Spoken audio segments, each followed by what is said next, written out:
Okay, that's my B70. I've had it for a few days, but I've just been kind of testing it. I'm going to be doing video review, testing, benchmarks, that kind of stuff in this system over here. And I'm going to be testing the B50, the B60, and the B70. And I also have an A770, and I have some other GPUs, like a 9060 XT from AMD, which should give somewhere around the same gaming performance. I also have a 5070 Ti from NVIDIA, which should give around the same gaming performance. But it appears that nobody has taken off the PCB, taken the whole thing right down to the nothingness. So I'm going to do that. I'm going to take this apart. I'm going to show part of it. Somebody has, I saw it on Video Cards, an article.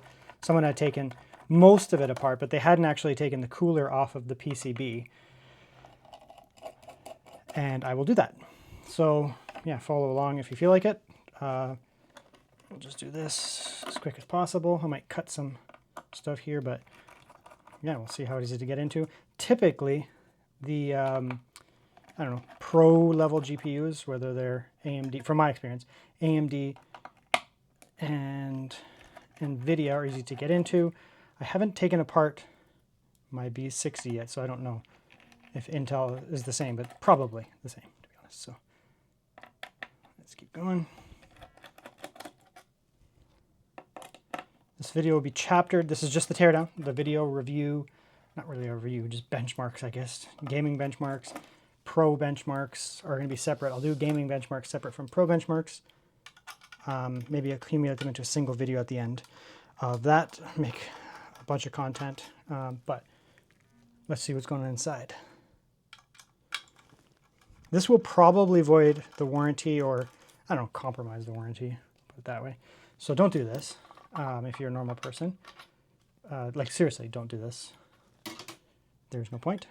I have taken some preliminary temperature measurements just in a game. Open case, like, because you know everyone's case is different. So I just had the case open there. Everyone's case will be different, so I can't say, oh, this is how temperature you're gonna get. I have this massive, like 75,000 RPM fan underneath it or something like that. Doesn't make sense. So I just did like an open case, tested that. Okay. It's a big, heavy heatsink. Jeez. I'm used to like the NVIDIA Pro cards, like the little ATA. I have a little ATA 2000, for example. It's just such a nothing burger kind of cooler. I think that just pulls out. Okay. Big fan there. Very nice. That's actually like right on the motherboard. You could pull this out that way. So you'd have to actually take out that screw there. Heck, take out the screw here. And that just, I don't want any tension on this thing.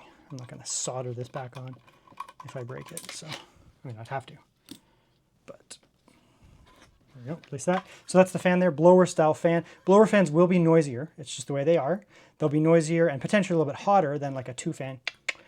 That's fine, because what these are designed to do is blow. So they're going to pull air in there, and they're going to blow air out through here, through the radiator, and evacuate out the back of the case. This is actually the back of the GPU, and it gets air out of the case. This is all enclosed, so it doesn't actually, this is just some like sciencey basic stuff about blower fans. It doesn't circulate air out. So if I had, oh my God, do I have another GPU? Here's another GPU, right? These have, like, they suck in air this way and they radiate out to the sides, typically into the back and whatever, and they actually dump air into the case, right?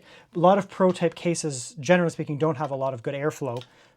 So what happens is, the GPU is a blower style. It sits in there and it actually quite literally evacuates air out of the back of the case. So as a result, you have this single air style blower. It will be noisier. There's just nothing to do about it.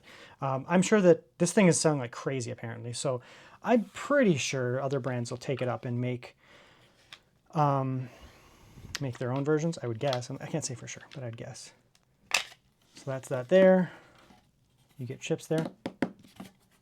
This is plastic, but I guess that's the VRAM cooling into plastic. So you would ideally, you might get some hot memory, you would ideally want some airflow over the back of the GPU. Depending on your case design, you would potentially want some airflow over the back of the GPU. So a front to back style air case, or however you set it up, so that some air can go over this. And again, this is just a piece of plastic. Is it? Or is it a piece of metal? No, it's actually metal, but it's coated in plastic. That's weird. Are these exposed? If that's so, that might actually help. No, so that's plastic. It does, I think it's metal. It's hard to tell. Like that looks like metal. Like that's definitely metal right there. And then this might be plastic. Yeah, it's metal. Okay, so it's a metal backplate, but it's coated in this like plasticky stuff. It's not anodized metal. This is like plasticky. So I don't know. That is metal. So the VRAM is cooling into a metal thing. This is metal, but it's not like exposed metal. It should still be reasonably good to evacuate air, evacuate heat off of the VRAM chips. There's a lot of VRAM chips here. Just make sure you're getting airflow to flow over that to get the heat off of this. Otherwise, it's just going to go into that and sit there and do nothing because the VRAM is not being cooled by this active cooler. It's just passively cooled by that. So just be aware of that. Now we'll take off this. This is the part that I don't think anyone else has done. So I will do it because that's what I do. And if it breaks, then I'll cry.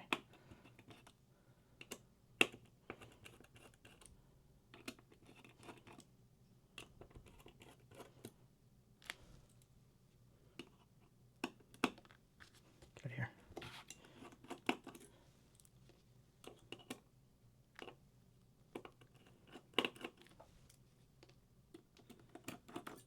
Okay.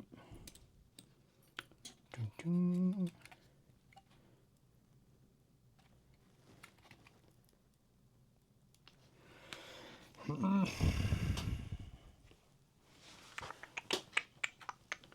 I just don't trust my own strength. And there we go. That's inside. So we have our other VRAM chips. So some of the VRAM is getting actively cooled by the PCB. Oh, sorry, by the radiator. It's going to be blown through. So we have 1, 2, 3, 4, 5, 6, 7, 8 on this side. And then we have 8 on the back side. So these are going to be passively cooled. These are going to be actively cooled. So I would suggest having some type of case that blows air over the back here to keep them on parity. This is a PTM material. I don't know what type of PTM, but that's PTM. So they are using PTM, not paste. Very nice to see. So I'm going to have to add back PTM, which I have here. So I just have this PTM 79. This just happens to be a little Linus whatever kit. I have some stuff direct from China as well. So we'll just put that back together. Solder pads. The thermal pads. I'm just trying to get a little thing here. Great. It doesn't have. It has a stupid tip on it. Let's just go like that. Okay.